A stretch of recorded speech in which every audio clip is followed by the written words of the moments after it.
My name is Leah Callahan, and I'm 32 years old. I work as a senior associate at a mid-sized architecture firm in downtown Charlotte, North Carolina.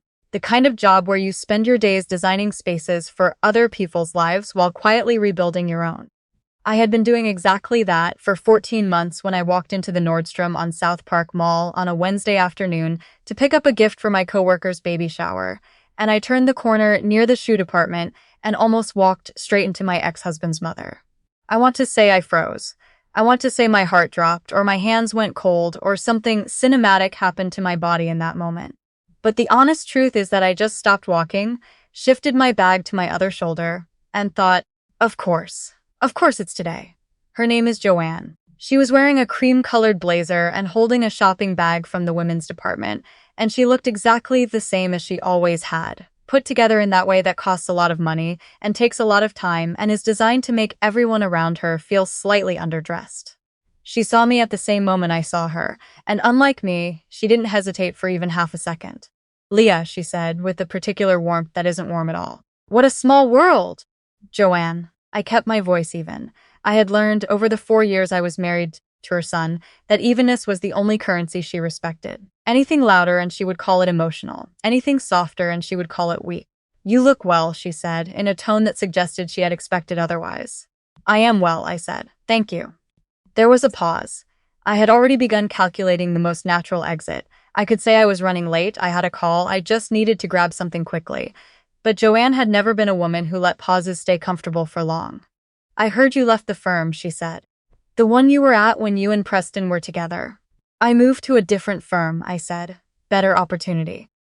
She tilted her head just slightly, the way she used to do at holiday dinners when she was about to say something she'd spent 3 days rehearsing. "Preston mentioned you two ran into each other last spring." We hadn't. We hadn't spoken or been in the same room since the morning I signed the papers and walked out of the mediator's office on Trade Street. I had no idea why he'd told her that, or what version of events lived in his head now.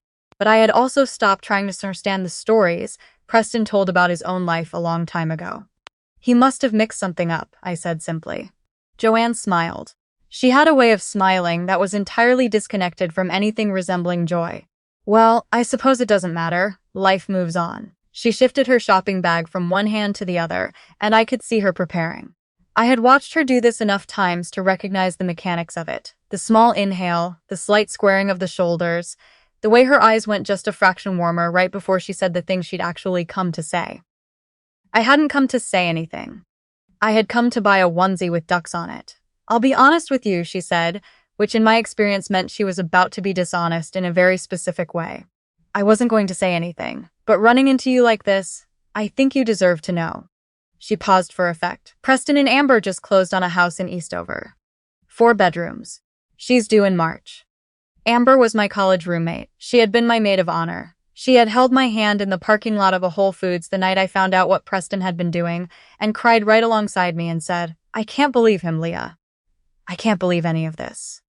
That had been 2.5 years ago, and the particular cruelty of learning, later, what had actually been happening between them while she held my hand. That was the kind of thing you didn't get over quickly. You just got to the point where it stopped being the first thing you thought about when you woke up in the morning. Joanne was watching my face very carefully. I had thought in the months after the divorce about what I would do if I ever had this conversation. What I would say. I had imagined a version of myself who would be so healed, so fully arrived at peace, that I wouldn't even flinch. I had also imagined a version of myself who would say exactly the right thing. Something quiet and precise and undeniable, something that would stay with Joanne the way her words had stayed with me. Standing there in the shoe department of a Nordstrom, what I actually felt was something quieter than either of those things. It was something close to pity, which surprised me, because I had not expected to feel sorry for a woman who had spent the better part of 5 years making me feel like a guest in her family rather than a member of it. "That's wonderful for them," I said. "I hope they're happy." It wasn't sarcasm. I meant it in the flattest, most literal way. I hoped they were happy because the alternative meant that all of it, everything that had happened, had been for nothing. And I had made something out of the wreckage of my own life. I needed theirs to have been worth it too. Joanne blinked. She had prepared for tears or stiffness or a quick retreat. She hadn't prepared for genuine indifference, which is a much harder thing to argue with. She's a lovely girl, Joanne continued, doubling down the way people do when the first strike doesn't land. She fits into our family so naturally. You know how it is. Some people are just a better fit. I did know how it is. I had spent 4 years trying to be the right fit for a family that had decided before I walked in the door that I wasn't. I had read books about blended family dynamics and attachment styles. I had shown up to every Sunday dinner and every birthday and every 4th of July barbecue with something homemade and a smile I had to practice in the car on the way over. I had tried in ways that Joanne would never know about, because she had never been looking for evidence of trying. She had been looking for reasons to confirm a conclusion she'd already reached. Some people are, I agreed. She opened her mouth to say something else. I could see it forming, another layer, something about the house or the nursery or the life they were building, that was supposed to feel like a direct subtraction from mine, and that was when I heard my name from somewhere across the floor. Leah. Hey, Leah. I turned. Coming toward me from the direction of the men's department was a man I had met 8 months ago at a conference on sustainable urban design in Raleigh. His name is Grant Okafor.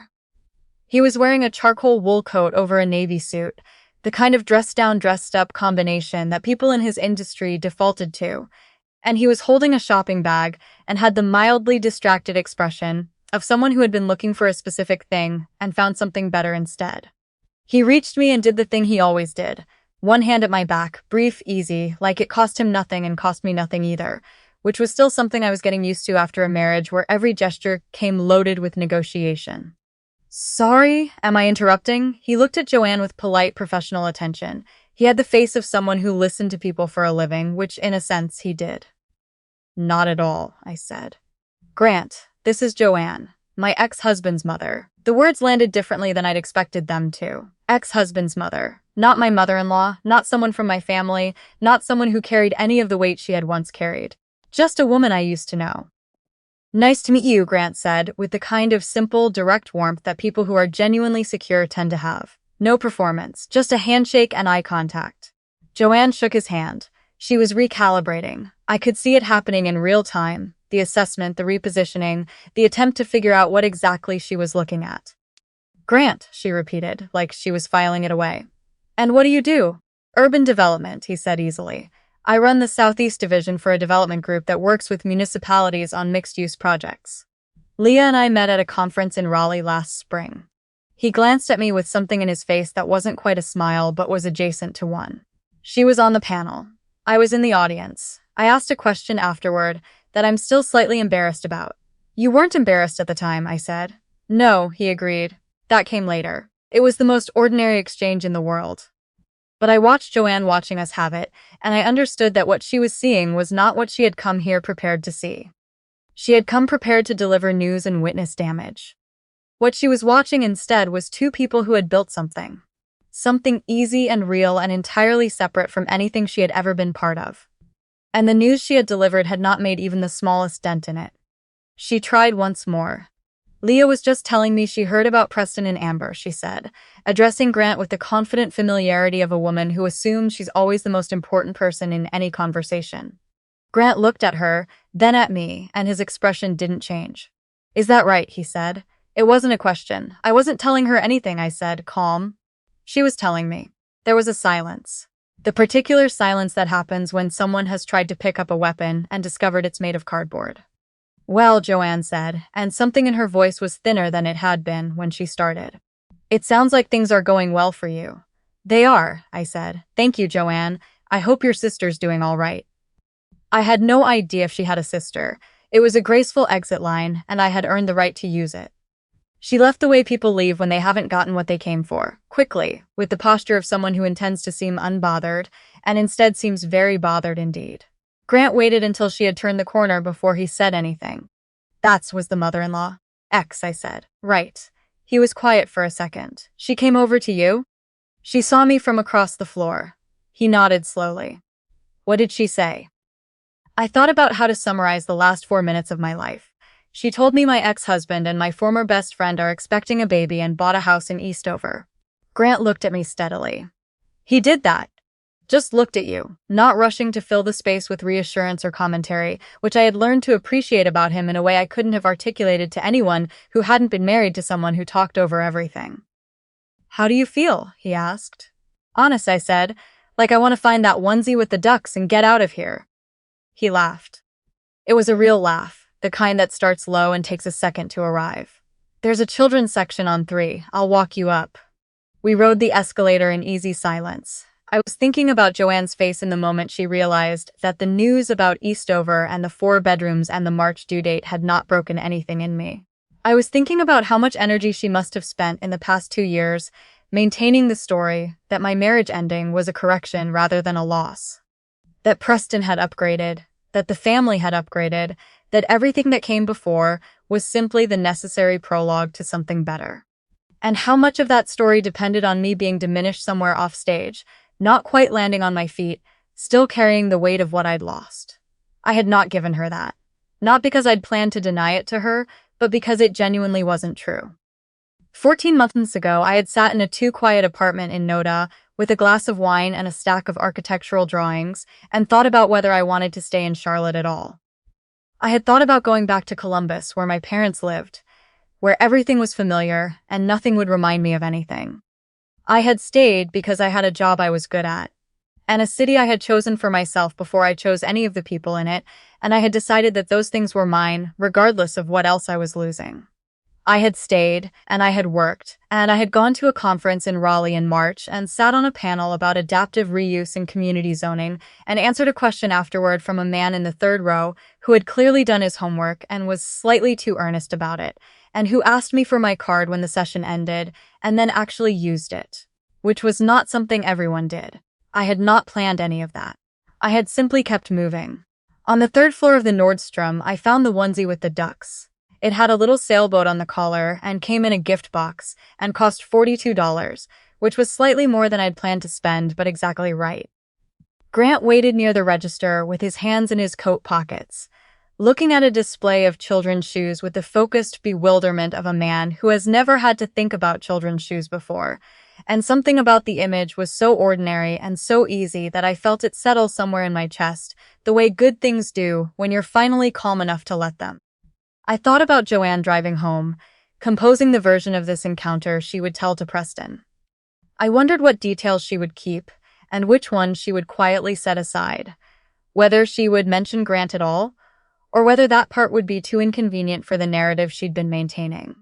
Whether Preston would ask follow-up questions, or whether he had also learned, somewhere in the past 2 years, not to look too closely at the stories about what I was doing with my life.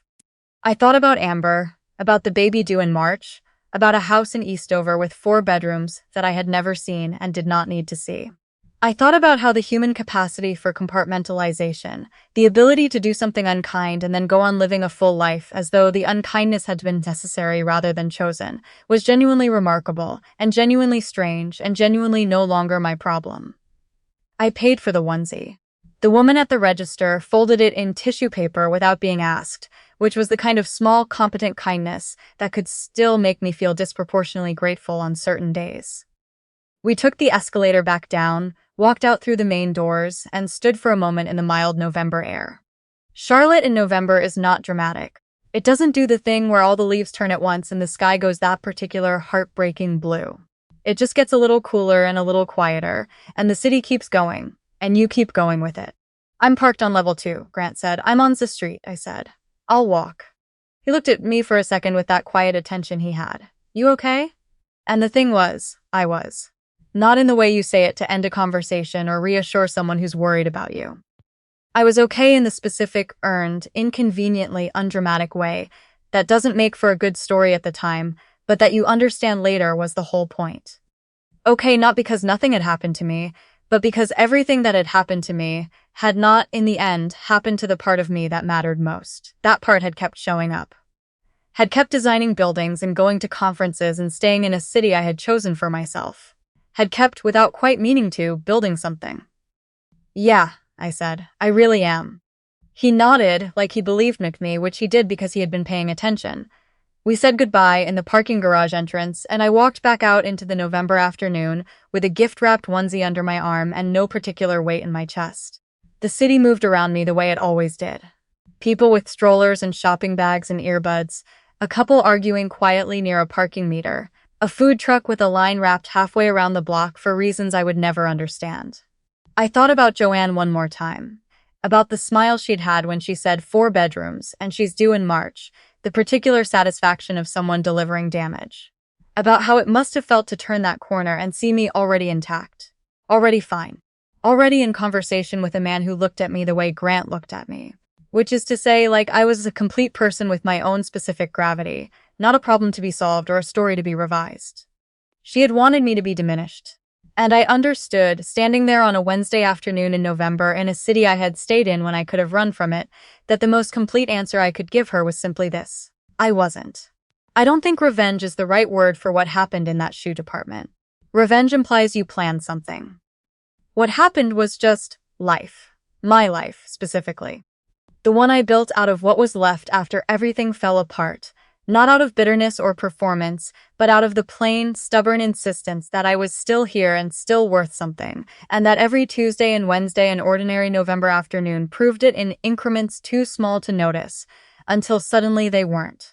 If you've ever had someone try to remind you of a version of yourself you've already outgrown, a version that fit their story better than it ever fit you, then you know the particular freedom of standing in the wreckage of their expectations and realizing you feel nothing but air. I subscribe to that feeling now. I'd love for you to as well. I share these stories every week. The ones about what happens when you stop waiting for permission to move forward. And I'll see you in the next one.